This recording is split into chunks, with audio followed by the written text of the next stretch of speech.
Before a child can even speak, the world starts talking.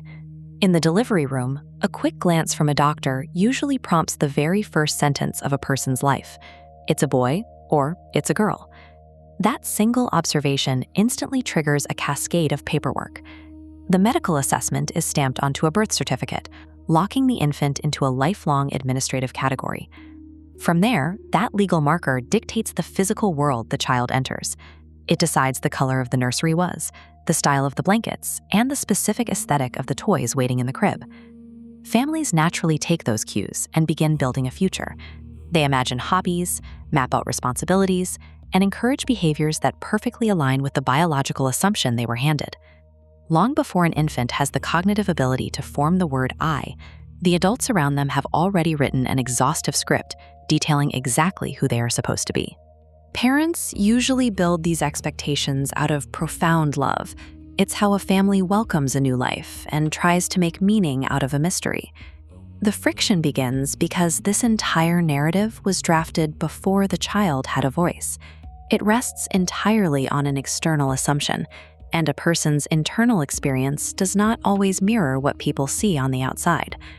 When those two realities clash, the initial story written about a body can transform into a psychological cage, one the actual person has to somehow break out of just to breathe. People often defend this rigid social script by pointing to biology, arguing that human sex is a simple, foolproof switch. While mammality reproduction relies on two specific gametes, sperm and egg, the actual development of a human body is far more intricate.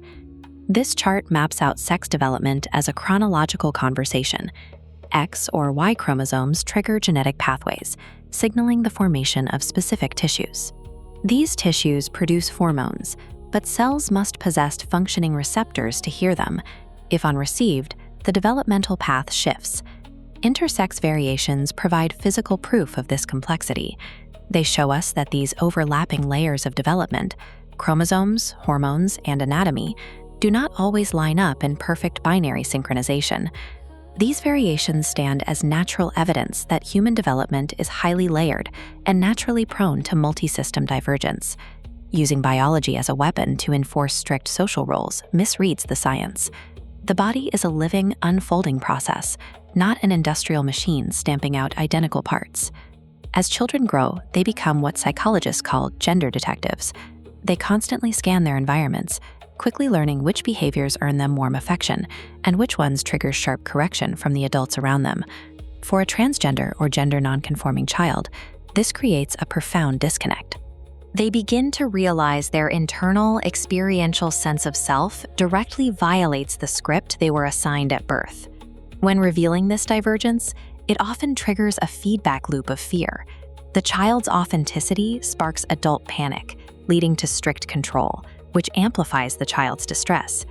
Institutions then double down to enforce compliance, using shame to force the child back into the expected mold. In these moments of panic, families and systems frequently make a tragic miscalculation. They choose to protect a fictional story written on day one at the direct expense of the living person standing right in front of them. When the script breaks down, society faces a choice. Do we force the person to fit the category, or do we adapt the category to fit the person? This bar chart tracks the mental health outcomes of transgender youth. It shows that when a person's chosen name and pronouns are consistently affirmed, symptoms of severe depression drop by 71%, and suicide attempts decrease by 65%. This happens because consistent social recognition actively regulates the nervous system. It turns off the brain's chronic threat response and allows the body to drop its hypervigilance. Using accurate names and pronouns serves as a vital, scientifically supported psychological intervention, moving far beyond mere matters of modern etiquette. Families often experience real grief when losing the projected version of the child they spent years imagining, but that grief belongs to the adults, and it must remain separate from the living reality of the child. Reorganizing our language around a person constitutes a necessary, even sacred revision of an initial draft that simply proved too small for the life that followed. As Maya Angelou once wrote, "There is no greater agony than bearing an untold story inside you."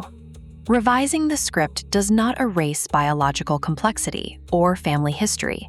It simply aligns our stories with accurate science and basic human dignity, ensuring that a human being can finally be known. Thank you for watching. If something in this resonated with you, then you're already closer than you think. If you're ready to go deeper, there's a link below to my book, When the Soul Does Not Fit the Script. Gender, faith, science, and the human need to be known. This isn't theory. It's a framework you can actually use. Tap the link below and step into it.